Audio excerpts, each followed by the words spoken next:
Bonjour chers frères et sœurs, parlons-en, nous sommes encore ensemble et aujourd'hui nous parlons encore d'amour. C'est un sujet tellement vaste, mais nous avons une précision aujourd'hui, c'est l'amour envers nos enfants. Et nous voulons parler des enfants, nous voulons parler à tous les enfants de la terre aujourd'hui. Mais nous voulons penser particulièrement aux enfants, aux orphelins, aux femmes qui n'ont pas d'enfants, aux enfants qui n'ont ni père ni mère, aux enfants handicapés, aux enfants qui sont à l'hôpital, aux enfants qui sont dans des milieux où on souffre, aux enfants qui sont sur des territoires de guerre, aux enfants qui sont à côté d'une bombe qui explose tous les jours, aux enfants qui sont pris en otage, aux enfants qui sont perdus qu'on ne retrouve pas. Et nous voulons parler de l'amour des enfants. Mais l'amour envers nos enfants précisément, lorsqu'on parle d'amour envers nos enfants, on pense aux parents. Mais je suis désolée, nous avons des gens qui sont seuls avec leurs enfants et qui ne sont pas deux. Nous avons des pères avec des enfants, nous avons des mères seules avec des enfants et nous avons aussi des enfants tout seuls. Nous allons nous appuyer sur un texte biblique dans Proverbes chapitre 3, versets 1 à 6 qui nous dit « Mon fils, n'oublie pas mes instructions et que ton cœur retienne mes commandements, car ils rallongeront tes jours et ajouteront des années à la durée de ta vie et t'assureront le bonheur. » Vous voyez? Ils rallongeront tes jours, ajouteront des années à la durée de ta vie et t'assureront le bonheur. Que l'amour et la fidélité ne te fassent jamais défaut. L'amour et la fidélité. Attache-les autour de ton cou. Grave-les sur les tablettes de ton cœur et tu obtiendras la faveur de Dieu et des hommes. L'amour et la fidélité donnent la capacité à l'enfant d'obtenir la faveur de Dieu et des hommes. Tu auras la réputation d'être un homme de bon sens. Mets ta confiance en l'Éternel de tout ton cœur et ne te repose pas sur ta propre intelligence. Cherche à connaître sa volonté pour tout ce que tu entreprends et il te conduira sur le droit chemin. Oh, je dirais Amen. Ce verset est presque une prière. Il te conduira sur le droit chemin. Lorsqu'on parle d'enfants, on parle d'abord de désir. Parce qu'il y a des enfants qui sont nés au cours des viols, il y a des enfants qui sont nés sans qu'on demande, il y a des enfants qui sont nés parce qu'on les désirait, il y a des enfants qui sont nés parce que nous-mêmes femmes nous avons décidé, parce que j'aime un homme, parce que sa manière d'être me plaît, son physique me plaît, je décide de faire un enfant. Nous avons tous des décisions d'avoir un enfant ou d'envie d'avoir des enfants, mais la venue d'un enfant sur terre ne dépend que de Dieu. Les circonstances ne nous appartiennent pas. Je veux parler de cet amour. Cet amour commence où? Ça commence en famille. Je parlerai d'abord de l'enfant né dans une famille classique, d'un père et une mère qui s'aiment, et un père et une mère qui décident d'avoir un enfant, qui décident d'avoir un fruit venant de leur amour. Cet enfant qui va être un mélange du père et de la mère, autant dans le physique que dans l'esprit, que dans le moral, mais cet enfant naît dans une famille. Ça, c'est un peu le classique que nous connaissons, c'est une grâce venant de Dieu. Beaucoup d'enfants naissent avec un père et une mère. Dieu merci, au moins ils sont nés dans un système d'amour.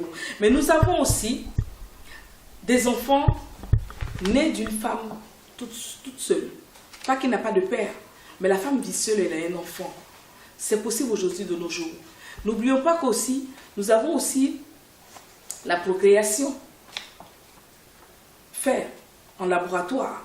Nous avons des enfants conçus par des mères porteuses. Mais tous ces enfants-là naissent de quelque chose forcément de Dieu. Mais ils ont besoin d'une chose, c'est de l'amour. Dans une famille où il y a un père et une mère, je dirais Dieu merci, c'est une grâce forcément. Mais pendant qu'on est un père et une mère, on peut aussi avoir un enfant handicapé. Et il faut beaucoup d'amour pour un enfant handicapé. Je veux penser aux femmes qui ont des enfants autistes. Je veux dire à ces femmes-là qu'elles ont quand même eu une créature de Dieu. Et c'est la dose de leur amour. Un enfant dans nos bras représente une école sur terre. Il n'y a aucune notice. Il n'y a aucun livre. Je suis désolée, on a beaucoup de livres d'éducation qui nous donnent la manière d'être père ou la manière d'être mère. Cela est difficile. Mais la seule chose qui nous donne la capacité de pouvoir élever un enfant, c'est l'Esprit de Dieu. L'Esprit de Dieu seul. Donc, pour avoir un enfant qu'on aime déjà, mais à le guider dans la vie, pour qu'il ait la sagesse et la morale. L'école va donner l'éducation. L'école va donner comment apprendre à lire, à compter et tout. C'est bien. Mais l'Esprit de Dieu va donner le côté spirituel. Le côté spirituel qui est plus important. On peut être grand diplômé sans avoir une intelligence naturelle de la vie. On ne connaît que l'école, on ne connaît que les diplômes. Ce genre de personne est malheureux. On peut sortir de famille royale. Nous avons un exemple que tout le monde connaît. Nous avons la famille d'Angleterre. Nous avons cette Diana, cette superbe maman qui est décédée. Et on a ses enfants aujourd'hui. On les regarde heureux dans la famille royale. Mais ils nous font pitié quelque part. Parce qu'il leur manque cette mère qui est partie si tôt. Et nous voyons surtout ces enfants qui ressemblent à leur maman, qui se marient. Et c'est encore le père qui guide. Nous avons besoin de quoi? De l'amour. Cet amour est fort. Et quand on ne l'a pas, on est malheureux. Je veux penser aussi à ces femmes stériles qui cherchent des enfants tous les jours et qui font plein d'examens pour avoir des enfants. C'est parce qu'elles ont un désir d'enfant. Le désir d'enfant vient à quel moment? On pense qu'on est d'un certain âge. On pense qu'on aime trop quelqu'un, on pense qu'on est trop seul, on a besoin de se reproduire, on a besoin d'emmener notre pierre à l'édifice dans ce monde où les repères s'en vont. Nous avons envie de donner un repère à cet enfant, mais le repère vient d'où? Il vient de Dieu. Et cet amour pour les enfants, il est fort. Il est fort parce que c'est une partie de nous, c'est le cordon ombilical. Je parle en tant que mère parce que je sais que même quand un enfant crie à 10 ans, à 20 ans, à 50 ans, à 40 ans, il y a le cordon ombilical de la mère. Et ce même cordon ombilical de la mère, nous l'avons du cordon ombilical de Dieu, qui nous amène à un mot, la miséricorde de Dieu. Lorsque nous souffrons, les entrailles de Dieu souffrent avec nous. Voilà la position que nous avons en tant qu'enfants de Dieu. Et je parle aussi des enfants que nous mettons au monde, qui sont, je dirais, des petits-fils de Dieu, mais qui viennent de Dieu. Proverbe nous dit, il y a deux choses que cet enfant doit attacher à son cœur. L'amour et la fidélité. L'amour entraîne forcément la fidélité. Parce que quand on aime une personne, on n'a pas envie d'aller ailleurs. On n'a pas envie de se détourner de cette personne. Et le proverbe nous dit que cet enfant, que nos enfants attachent ça sur leur cœur comme un anneau et elles sont inscrits en eux. Parce que lorsqu'on a l'amour et qu'on est fidèle, ça nous donne la faveur de Dieu et la faveur des hommes. Donc partout où cet enfant ira avec cet amour, les portes lui seront ouvertes. Mais pour que tu le transmettes à cet enfant, il faut que tu l'aies déjà. Il faut que tu l'aies déjà. Et ça, c'est le plus difficile. Je veux parler de l'éducation spirituelle des enfants. Cette éducation spirituelle ne découle que parce que nous les aimons. Je veux parler aussi aux mères qui ont eu des enfants par accident. Ça peut arriver. Aux jeunes mamans. La procréation ne dépend pas de vous. Tu vas avec un homme, tu as les hormones tu es constitué pour faire un enfant, tu feras l'enfant. Maintenant que tu sois amoureuse, que tu ne sois pas amoureuse, les circonstances ne nous intéressent pas. Nous voulons parler de cette naissance qui arrive dans ta vie, de cet enfant qui existe, de cette créature de Dieu qui est venue forcément pour un but. Elle est venue pour t'éduquer toi-même, pour te transformer, qui devienne comme un test pour toi sur terre, parce que tu n'as rien fait pour avoir un enfant. Nous avons tous la même matrice, nous sommes tous constitués de la même manière. La femme qui a un enfant n'est pas supérieure à la femme qui n'en a pas. Mais la venue de cet enfant ne dépend que de Dieu. Maintenant, à partir de cet enfant, comment est-ce qu'on se comporte? Comment on marche dans la vie avec cet enfant? Où on guide cet enfant? On l'emmène où? Jusqu'où on peut aller avec cet enfant? Voilà notre mission sur terre. Aimer nos enfants. Aimer nos enfants. Mais pas seulement nos enfants. L'amour s'étend. Parce que nous avons aussi des femmes qui n'ont pas d'enfants, mais qui courent les orphelinats, qui font des dons, qui couvrent les plus pauvres, qui nourrissent des gens qu'elles n'ont pas mis au monde. Cet amour, il s'étend. Mais sur l'enfant, pour qu'il s'étende, pour qu'il soit vrai, il faut que tu l'aimes avec l'esprit de Dieu. Voilà où je veux attirer l'attention de tout le monde aujourd'hui. L'amour des enfants. Et nous savons qu'élever un enfant est chose difficile. Parce qu'il y a des périodes, il y a des étapes d'adolescence, de petit. Et cette adolescence, c'est vrai, on nous dit l'adolescence entre 15, 14, 18. Mais je vous dirais que l'adolescence va même jusqu'à 40 ans. Parce que nous avons des enfants parfaits qui ne font pas de mal, qui sont réglo à la maison, qui sont bons élèves à l'école, qui font la joie des parents. Et nous avons aussi des enfants turbulents. Mais ces enfants-là, ils ont une étape qui traverse qui est merveilleuse, c'est vrai. Mais forcément, cette crise d'adolescence doit sortir. Ça fait part de ton processus humain.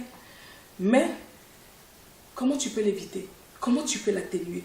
Comment tu peux empêcher les mauvaises expériences? Des fois, on n'arrive même pas, en tant que parents.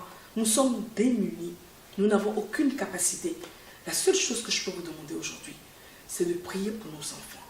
Nous avons besoin de prier pour eux. Nous avons besoin d'aller plus loin. Nous commençons à avoir des lois qui risquent de légaliser même la pédophilie. Je suis désolée, le monde va mal. le monde va mal. Mais ça n'empêche pas les enfants de naître. Ça n'empêche pas les enfants de venir sur terre. Parce que la création continue son travail. Mais que faut-il faire dans cet amour? C'est une question vaste. Qu'est-ce que je peux faire?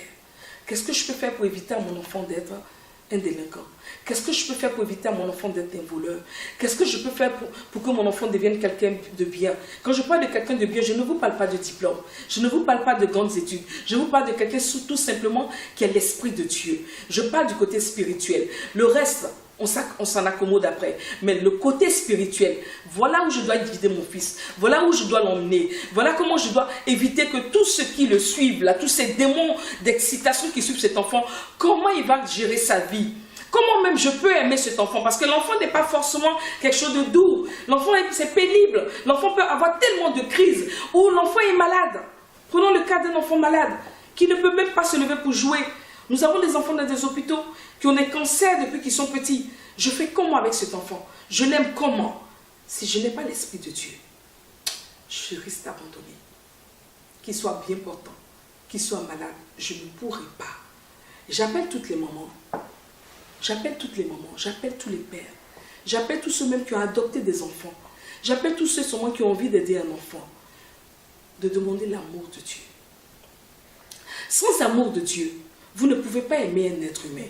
Un enfant peut être une machette dans vos mains. Il peut être votre pire ennemi. Il peut devenir votre adversaire. Quel que soit l'enfant, l'enfant traverse des moments où il n'est pas éduqué que par vous. Vous êtes au travail le matin à 8 h. Vous revenez à 20 h, à 21 h, à 22 h. Vous avez peut-être des gouvernantes à la maison, des nounous à la maison. Mais ce n'est pas elles qui éduquent l'enfant. Leur éducation n'est pas en accord avec ce que vous voulez. Et cet enfant est éduqué par la télévision, par les médias. Il est formaté avant que vous n'arrivez. Comment je peux mettre l'esprit de Dieu dans cet enfant? Comment je peux lui parler de Dieu si je n'ai pas d'abord l'esprit de Dieu, si je ne commence pas à prier pour lui, si je ne l'aime pas autant, si je ne me dis pas que c'est une grâce que j'ai cet enfant, qu'il n'y a que Dieu qui peut m'aider, car je ne peux pas toute seule, je n'ai pas les capacités. Ce n'est pas l'argent qui élève un enfant, je suis désolée. La structure d'un enfant, un père humain, ne vient que par l'amour de Dieu. L'argent ne peut rien faire. Nous avons des enfants de milliardaires qui sont des pires délinquants, et nous avons des enfants de pauvres qui n'arrivent même pas à manger, et des fois qui deviennent bien. Non, mais tout ce que je peux te demander, sans l'essence divine, sans le flux divin, tu ne peux pas éduquer un enfant. Sans le flux divin, tu ne peux pas lui parler. Il est un enfant, il te ressemble, mais c'est un esprit qui est devant toi. Il est devant toi, mais il n'est pas toi. Il te ressemble, mais il n'est pas toi. Il peut t'écouter, mais il n'est pas obligé d'accepter tes idées. Il peut même te dire qu'il n'a pas envie de t'écouter. Qu'est-ce que tu peux faire en face de cet enfant? Tu n'as pas les capacités. Tu ne peux même pas. C'est un cri de cœur, c'est un cri de mère. C'est un cri qui vient du ventre. C'est un cri pour vous dire que l'amour de nos enfants, c'est bien. Mais nous avons besoin d'aimer Dieu. Et on revient toujours à cet amour de Dieu. Aimer Dieu de toute notre âme, de toute notre force, de toute notre capacité.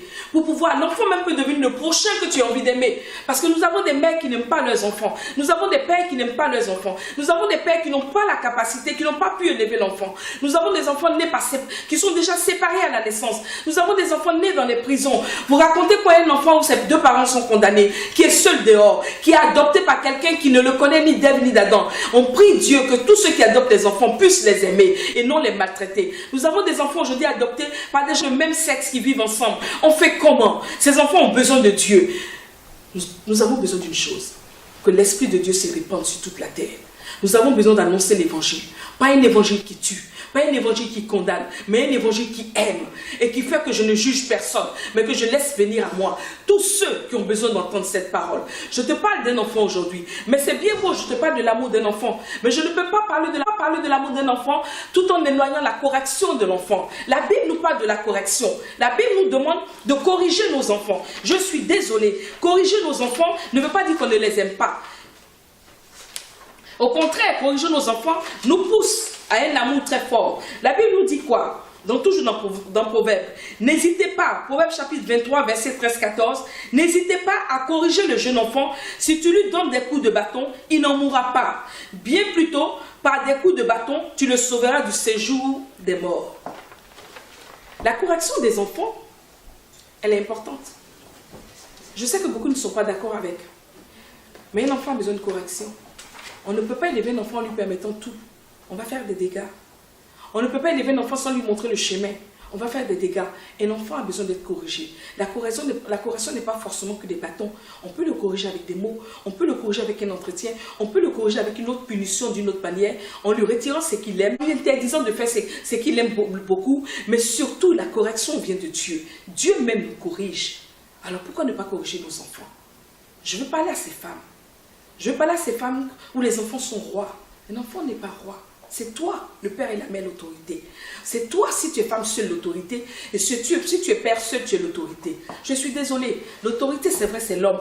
Mais on fait comment pour une femme qui vit avec que ses enfants? Le père n'est pas là. Le père n'est pas là. C'est là la puissance de Dieu. Le père n'est pas là. Ou la mère n'est pas là. N'oublions pas que nous avons aussi des enfants tout seuls. Tout seuls. Je veux particulièrement penser aux enfants pendant la guerre. Je veux penser aux enfants qui sont enlevés, qui sont avec des otages en ce moment. Et que Dieu touche le cœur de ces otages qui les libèrent. Je veux penser à tous ces enfants perdus pendant l'été, à toutes les photos qu'on publie sur les gares et tout, dans les gares. Il est tellement difficile de dormir en ne sachant où son enfant est. Je suis désolée, il y a des enfants qu'on n'a jamais retrouvés. Comment vivent ses parents? Comment peut-on vivre sans avoir fait le deuil de son enfant qu'on aime et qui est parti un matin, à qui on a dit bonjour, à qui on a dit on se voit le lendemain et qu'on n'a pas vu le soir jusqu'à aujourd'hui, qu'on n'a pas vu pendant 1 an, pendant 2 ans, pendant 3 ans. C'est insoutenable s'il n'y a pas l'amour de Dieu. Je veux penser à toutes ces personnes. Je veux penser aux enfants handicapés, aux femmes qui ont des enfants autistes, aux femmes qui ont des enfants qui ne bougent pas, des légumes dans les hôpitaux. C'est vrai que ces enfants ne se lèveront jamais, mais l'amour que vous leur donnez fait qu'ils sont toujours à côté de vous. La perfusion passe, le sang passe, ce qui fait grandir un enfant, ce qui fait sourire un enfant, c'est l'amour que nous dégageons. Que cet amour soit notre partage. Oh, je veux dire encore merci à mon équipe. Nous sommes tous des enfants de Dieu. Merci. Merci pour tous ceux qui m'écoutent. Merci pour toutes les mères qui souffrent. Merci parce que Dieu ne vous oubliera jamais. Merci à Pharrell TV. Nous sommes des enfants de Dieu. Merci à Pharrell Vision. TV, c'est peut-être une prophétie. On aura Pharrell TV. Mais je suis content de parler avec vous, surtout de l'amour. Que Dieu vous bénisse. Parlons-en une autre fois.